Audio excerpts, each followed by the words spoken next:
اعوذ باللہ من الشیطان الرجیم بسم اللہ الرحمن الرحیم ان تدعوہم لا یسمعوا دعاءکم سورۃ فاطر آیہ 14 ان تدعوہم لا یسمعوا دعاءکم اگر تم انہیں پکارو تو وہ تمہاری پکار نہیں سنیں گے، کیونکہ وہ پتھر ہیں یا مرے ہوئے انسان یا فرشتے جو ہر وقت اپنے رب کی اطاعت میں مشغول رہتے ہیں۔ وَلَوْ سَمِعُوا اور اگر وہ سنیں بھی، اگر وہ تمہاری پکار سن بھی لیں، مَا اسْتَجَابُوا لَكُمْ تو تمہاری درخواست قبول نہیں کریں گے اور تمہاری دعائیں قبول نہیں کر سکتے۔ جو مرادیں مانگتے ہو ان کو پورا نہیں کر سکتے، وہ کسی چیز کا اختیار نہیں رکھتے۔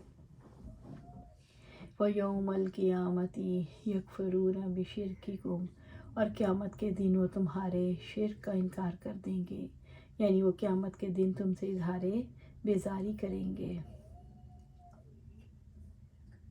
وَلَا يُنَبِّئُكَ مِثْلُ خَبِيرٍ اور پوری خبر رکھنے والے کی طرح کوئی آپ کو خبر نہیں دے گا۔ اللہ تعالیٰ علیم اور خبیر سے بڑھ کر تمہارے کاموں کے نتائج کی تمہیں کوئی خبر نہیں دے سکتا۔ اللہ تعالیٰ جیسی خبر کوئی نہیں دے سکتا، کیونکہ اللہ تعالیٰ جیسا علم کسی کے پاس نہیں، اللہ تعالیٰ جیسا حقیقت سے پوری طرح باخبر بھی کوئی نہیں۔ یہ آیت کریمہ روشن اور واضح دلائل پر مشتمل ہیں جو اس حقیقت پر دلالت کرتی ہیں کہ اللہ تعالیٰ ہی معبود برحق ہے، جس کے سوا کوئی ہستی ذرہ بھر عبادت کی مستحق نہیں۔ اس کے سوا ہر ہستی کی عبادت باطل اور باطل سے متعلق ہے اور وہ اپنی عبادت کرنے والے کو کوئی فائدہ نہیں دیتی۔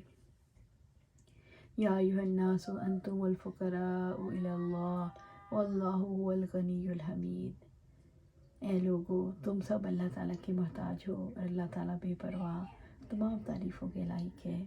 سورۃ فاطر آیہ 15 یا ایھا الناس انتم الفقراء الی اللہ اے لوگو تم سب اللہ کے محتاج ہو، تمہارا وجود نہیں تھا، وہ وجود میں آنے کے لیے اللہ کے محتاج تھے۔ تمہارے اعضاء قوت کے محتاج ہیں، اگر اللہ تعالیٰ قوت نہ دے تو کوئی کام کرنے کی طاقت نہ ہو۔ تمہیں زندگی کے لیے خوراک رزق کی ضرورت ہے، اگر اللہ تمہیں رزق نہ دے، تمہارے لیے غذا کے اسباب پیدا نہ کرے تو کون تمہیں سب کچھ پیدا کر کے دے سکتا ہے۔ لولا اللہ ما اہتدینا اگر اللہ تعالیٰ نہ ہوتا تو ہم ہدایت نہ پاتے۔ یا اللہ تو ہمیں ہمارے نفس کے حوالے ایک لمحے کے لیے نہ کرنا، ہمارے حالات کی اصلاح کر دینا، تیرے سوا ہمارا کوئی معبود نہیں۔ واللہ هو الغنی الحمید اللہ بے پرواہ تمام تعریفوں کے لائق ہے۔ اللہ غنی ہے، وہ اپنی تمام مخلوقات سے، تمہاری عبادات سے، تمہاری خدمات سے بے نیاز ہے۔ اللہ تعالیٰ الحمید ہے، وہ اپنی ذات میں آپ محمود ہے، بے پناہ خوبیوں والا۔ یا اللہ ہم تیرے لیے ہے، تو زمین و آسمان کا نور ہے۔ یا اللہ ہم تیرے لیے ہے، تو زمین اور آسمان کا مالک، ان کا بادشاہ ہے۔ ان یشاء یذہبکم ویأتی بخلق جدید اگر وہ چاہے تمہیں لے جائے اور نئی مخلوق لے آئے۔ سورۃ فاطر آیہ 16 ان یشاء یذہبکم اگر وہ چاہے تمہیں لے جائے، اگر اللہ تعالیٰ چاہے تم سب کو فنا کر دے۔ کیا اوقات ہے تیری اے انسان، تیرے رب نے تجھے ہلاکت کی وعید سنائی ہے اور وہ قدرت رکھتا ہے۔ وَيَأْتِ بِخَلْقٍ جَدِيدٍ اور نئی مخلوق لے آئے اور تمہاری جگہ ایسے لوگ لے آئیں جو اس کے اطاعت گزار ہوں۔ رب العزت نے موت کے بعد کی زندگی کو ثابت کیا ہے کہ وہ تمہارے مرنے کے بعد تمہیں دوبارہ پیدا کر سکتا ہے۔ اس سے زندگی کے لیے جو وقت مقرر کیا ہے اس سے آگے پیچھے نہیں کرے گا، یہ اس کا اختیار ہے۔ اللہ تعالیٰ نے اپنے غنی یعنی بے نیاز ہونے کی مثال دی ہے کہ وہ چاہے تو تم سب کو فنا کر دے اور تمہاری جگہ نئی مخلوق پیدا کر دے جو اللہ تعالیٰ کی فرما بردار ہو۔ تمہارے فنا ہونے سے اسے کوئی فرق نہیں پڑے گا، تو فنا ہو جاؤ گے تو ایک نیا جہاں پیدا کر دے گا جس سے تم واقف نہیں ہو۔ پھر بتاؤ تمہیں رب کی ضرورت ہے یا رب کو تمہاری ضرورت؟ وَمَا ذَلِكَ عَلَى اللَّهِ بِعَزِيزٍ اور یہ اللہ تعالیٰ پر کچھ مشکل نہیں۔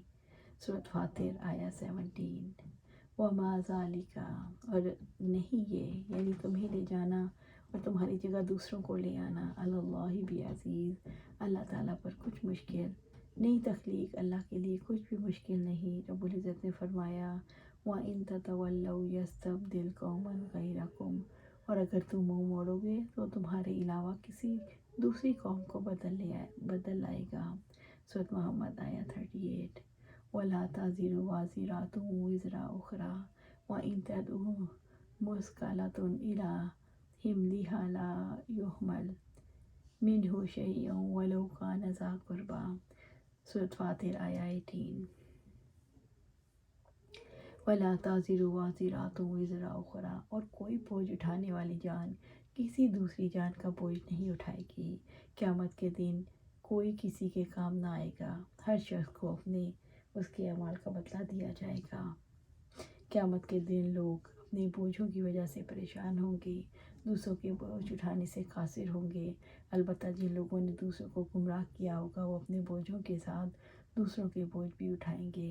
آپ صلی اللہ علیہ وسلم نے فرمایا جس نے اسلام میں آ کر نئی بات یعنی کتاب و سنت کی بات جاری کی، اس کے لیے اپنے عمل کا بھی ثواب ہے، اور جو لوگ اس کے بعد عمل کریں گے اس کی دیکھا دیکھی اس کا ثواب کا بھی ثواب ہے، بغیر اس کے کہ ان کو لوگوں کا کچھ ثواب گھٹے۔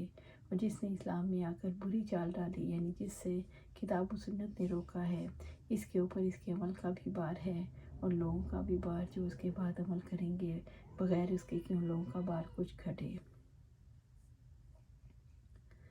وَإِن تَدْعُ مُثْقَلَةٌ إِلَىٰ حِمْلِهَا لَا يُحْمَلْ مِنْهُ شَيْءٌ وَلَوْ كَانَ ذَا قُرْبَىٰ، اور اگر کوئی بوجھ سے لدی ہوئی جان اپنے بوجھ کے لیے پکارے گی تو اس کے بوجھ میں سے کچھ بھی نہ اٹھایا جائے گا، اگرچہ وہ قریبی رشتہ دار ہو۔ اگر کوئی بوجھ میں دبا ہوا انسان اپنے کسی عزیز رشتہ دار کو بوجھ اٹھانے کے لیے پکارے گا، مثلاً کوئی اپنے بیٹے کا بوجھ نہیں اٹھائے گا۔ انسان مادی چیزوں کو بوجھ کو شیئر کر سکتے ہیں، مگر برے اعمال کے اثرات کو اور کی وجہ سے ہونے والی تکلیف اور رسوائی کو کیسے شیئر کر سکتا ہے؟ اس برائی کا بوجھ کا کوئی حصہ دار نہیں بن سکتا۔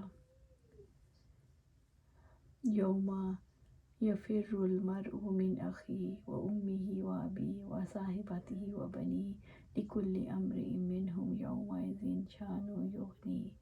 اس دن آدمی اپنے بھائی سے، اپنی ماں سے، اپنے باپ سے، اپنی بیوی سے، اپنے بیٹوں سے دور بھاگے گا۔ اس دن ان میں سے ہر شخص کی ایسی حالت ہوگی جو اسے دوسروں سے بے نیاز کر دے گی۔ سورۃ عبسہ آیہ 34 سے 37۔ انما تنذر الذین یخشون ربهم بالغیب، آپ در حقیقت صرف انہی لوگوں کو ڈراتے ہیں جو بن دیکھے اپنے رب سے ڈرتے ہیں۔ رب العزت نے آپ صلی اللہ علیہ وسلم سے فرمایا، آپ صلی اللہ علیہ وآلہ وسلم تو اللہ سے ڈرنے والوں کو نصیحت کرتے ہیں۔ آپ صلی اللہ علیہ وآلہ وسلم قرآن مجید سے ان لوگوں کو بیدار کر سکتے ہیں جو عقل اور ہوش رکھنے والے ہوں۔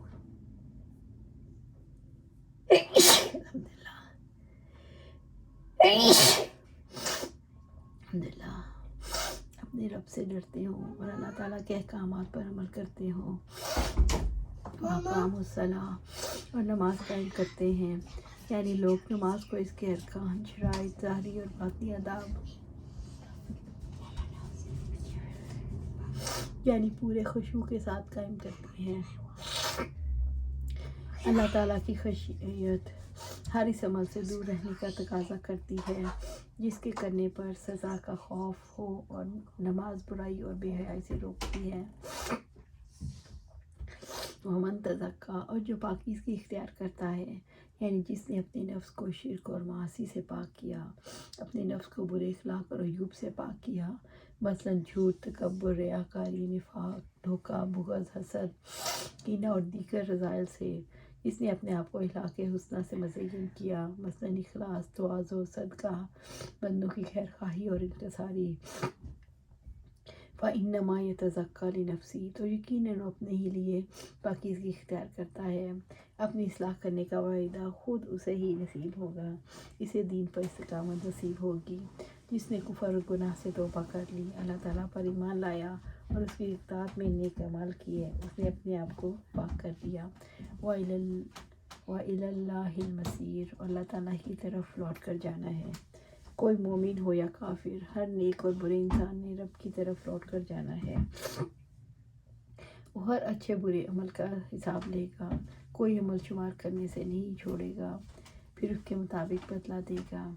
اللہ تعالیٰ نے واضح کیا کہ لوٹ کر اللہ کی طرف جانا ہے، جہاں اعمال کا حساب کتاب ہوگا، جہاں نیک اعمال والے جنت میں ہمیشہ کے لیے بسائے جائیں گے اور برے اعمال کرنے والے ہمیشہ کے لیے دوزخ میں بسائے جائیں گے۔ لہٰذا پاکیزگی اختیار کیے بغیر کوئی چارہ نہیں۔ اللہ سبحانہ تعالیٰ سے دعا ہے کہ ہمیں قرآن و سنت پر عمل کرنے کی توفیق دے اور اس پر جمع دے، اور ہمیں جنت الفردوس کے اعلیٰ مقام پر جگہ عطا فرمائے۔ آمین یا رب العالمین۔